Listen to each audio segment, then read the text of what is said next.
Hello everybody, and welcome to my Fourboysandanlgirl podcast. My name is Patty. Hopefully I'm speaking loud enough for you to hear me. I decided that I would do my podcast today from my beautiful front deck. I tried to have you can probably see that I'm squinting. I tried to have the ocean as a backdrop, but it was just, there was the beautiful ocean and just a little black silhouette of me. So hopefully this way is going to tape. Here comes Bella.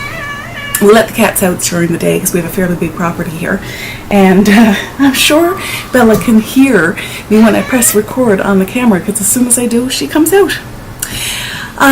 As I said, my name is Patty. I am coming to you from the most easterly part of Canada on an island about 7 hours off mainland Canada, Newfoundland, the province of Newfoundland and Labrador. I live here with my 4 boys, one of which I'm married to, 3 boys ages 10, 8, and almost 6. The beginning of October, my youngest will turn 6. I have to keep looking down because it is quite bright looking at the camera right now. Oh, and now Bella, sorry about that. If you felt your world move, it was because Bella just did something to the, she's banged into the tripod. Come on. Come on. There we go. So it is a gorgeous day here right now. We have had torrential rain for the past 5 days. In 3 days, we had 198.4 millimeters of rain. Broke a couple of records apparently. Really, it's a bit unfortunate. I don't mind rain. I have no problem with rainy days. It was a bit unfortunate because my in-laws are visiting from British Columbia, from Vancouver Island, and it has just poured. This is really the first nice day that they've had since they've been here, and they leave on Monday. So I'm really pleased that we have a nice day today, and they can get out. They're gone touring, so I can tape a podcast. They're not gone touring, so I can tape a podcast. They happen to be touring, and I can tape a podcast. That worked out really well. I don't know if Bella's going to let me actually do a podcast. Okay, hon, time to get down. So I want to talk to you. I have one half-finished object to show you, and it's kind of a cheat because I did show it to you last week, but now I've got it finished completely. So I want to show you that. And those are, and this is a bit of a spoiler alert for Victoria, my pen pal. Hi, Victoria. Victoria Knits. Make sure you check out her podcast. So I'm knitting a pair as part of the pen pal group, knit-along group that PAWS for Stitches Candy, hi Candy, and Lucky Jenny Knits, hi Jenny, are hosting. We're knitting, both Victoria and I knitting each other a pair of socks. Now I have received Victoria's socks already. Can you believe it? It is only actually I don't know what date it is. I know it's the middle of September though, and it's Thursday, and I can't tell you what day it is of the week. Well, I know it's Thursday, but I can't remember the date. So I've already been wearing mine. I need to wash them, so I'm not going to show them to you on my feet right now, but I will cut in right now and show you a couple of pictures of the gorgeous socks that Victoria knit for me.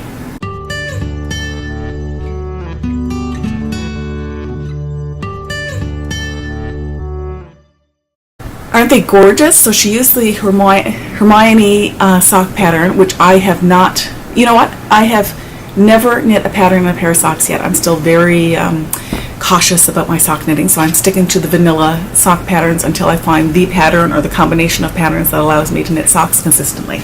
Anyway, here are the shorty socks that I have knit for Victoria.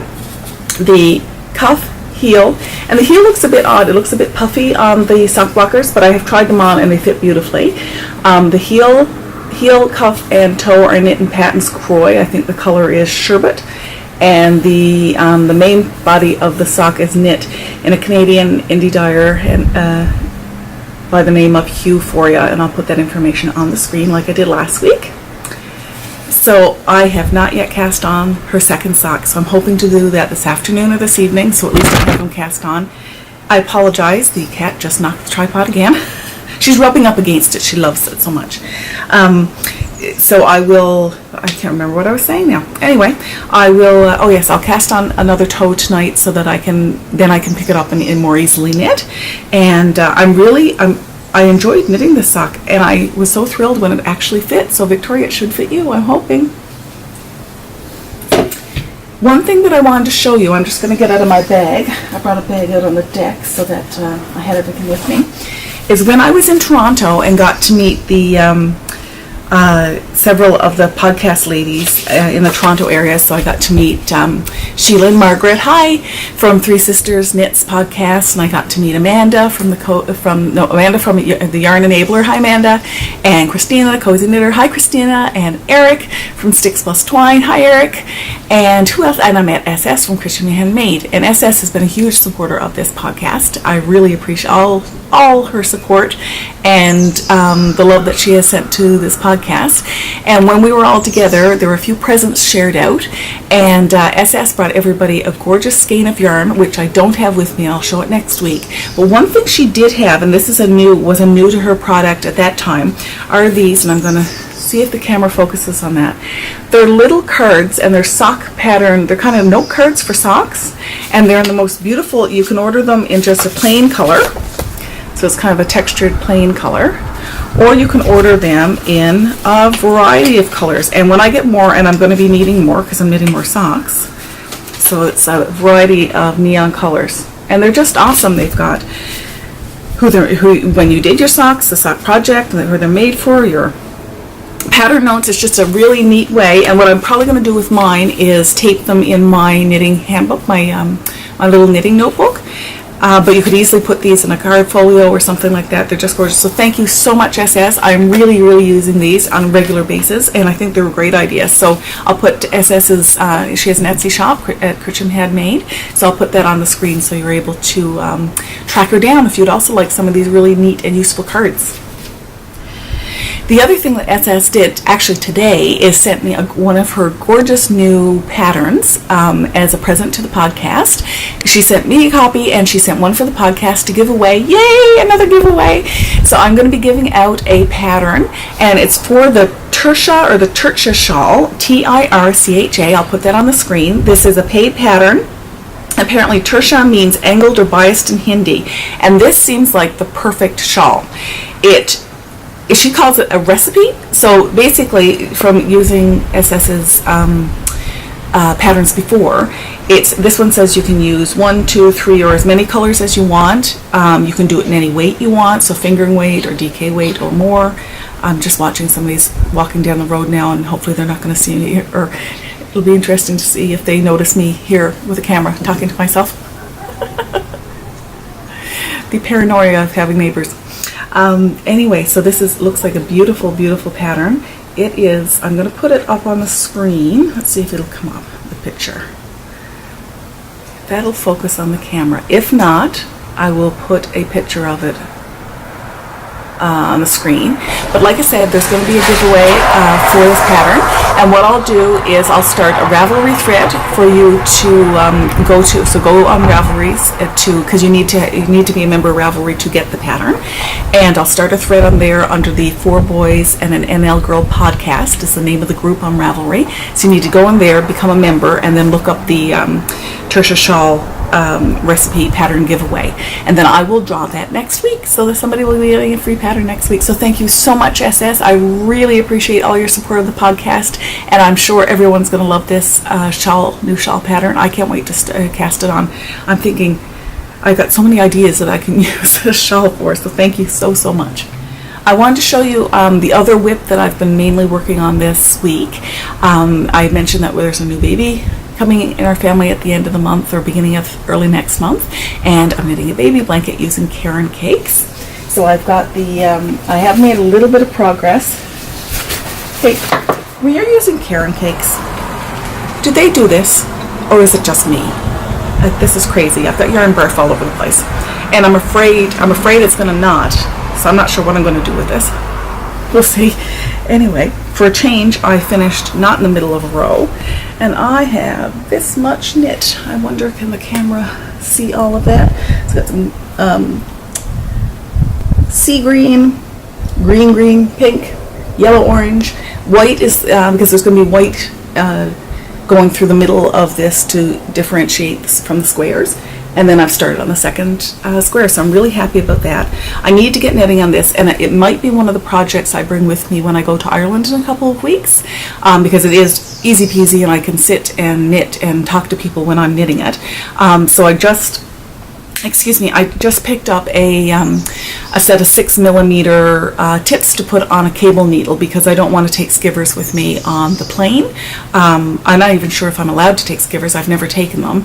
And, you know, if I'm knitting, and I find when I'm knitting with the longer needles, I have a tendency to, my elbows go out further, and I'm sure the person next to me is not going to appreciate that on the airplane. So this might be one of the contenders to go with me, maybe.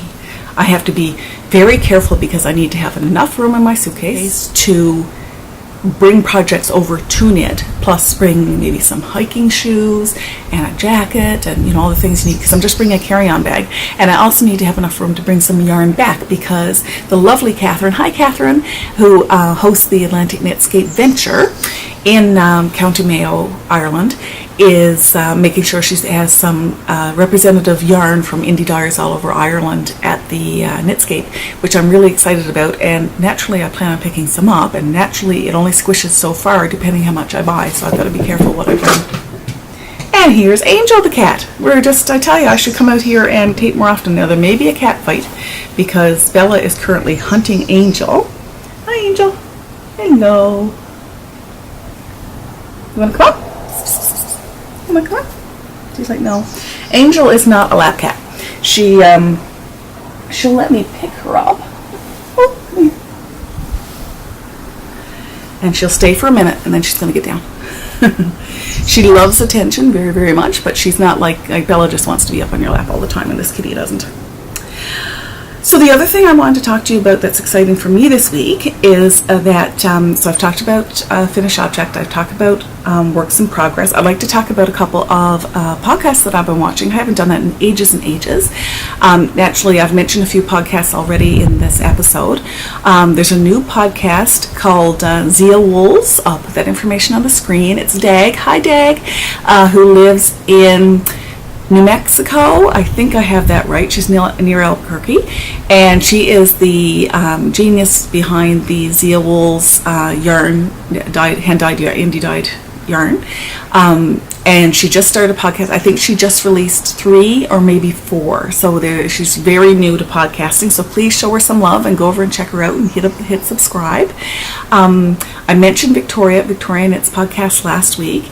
And another podcast I've started to watch, which is probably not new for you, is Byron Bears, which is a couple, Tom and Kay Jones in the UK. Easiest name in the world to remember, and I forgot it. And I really enjoy their banter back and forth. I must say, I think one of the disadvantages that I have as a sole single person doing a podcast is that I don't have that interaction with another individual, which I really enjoy with a lot of the other podcasts when there's 2 or more people, because they really interact with each other and they banter back and forth, and you really get that chemistry on screen, which I don't feel I necessarily have. So I really enjoy that podcast for that reason. The last thing I want to talk about, which is something that's fairly exciting for me on the podcast, is that I finally this week opened my Etsy shop. So it's a very small shop. I only have 2 pattern kits and 2 digital patterns. So the pattern kits also have the patterns in digital format for anybody who wants to just purchase and download the digital version. There's the Christmas story that I had showed you episodes and episodes ago, as well as the Mansard House, which is representative of one of the Jelly Bean Row houses downtown. I have lots of ideas for new patterns. I actually showed you a new pattern that I'm working on the pattern to get it digitized and out over the next couple days. And I showed it on I think I showed the finished project on the podcast ages ago, but that one's going to be going in the shop within the next few days. And thank you everybody who has gone and checked it out, who's liked, favorited my shop. A couple people have purchased patterns. Thank you so much for doing so. It's just been a thrill. I'm really enjoying it, and it's really neat because with the digitized patterns that people purchase, it just goes to you automatically, and if there are any problems, please let me know and I'll rectify them. But it's a really neat way of kind of opening my own little shop, which I've always wanted to do. So it's exciting and a little scary at the same time, but so far everybody has been lovely and I've received lots of support, so thank you so much for that. So this is, again, a very short podcast. I do have some more things to show you next week, like some of the goodies. I need to show you SS's yarn that she brought to us in Toronto when I was there, and I still haven't shown you all my yarn haul from my Toronto-Kingston trip, so I need to show you that. But until next week, I hope that you have some sunny skies and warm weather still left in September. I really hope that some of the horrible weather that's been happening around the world has calmed down, because it seems like every day there's some disaster or natural consequence happening. And I hope that you have time to pick up your needles or whatever you make that you enjoy and get working on it and get a little bit of progress made and get a little bit of you time. Take care. Bye-bye.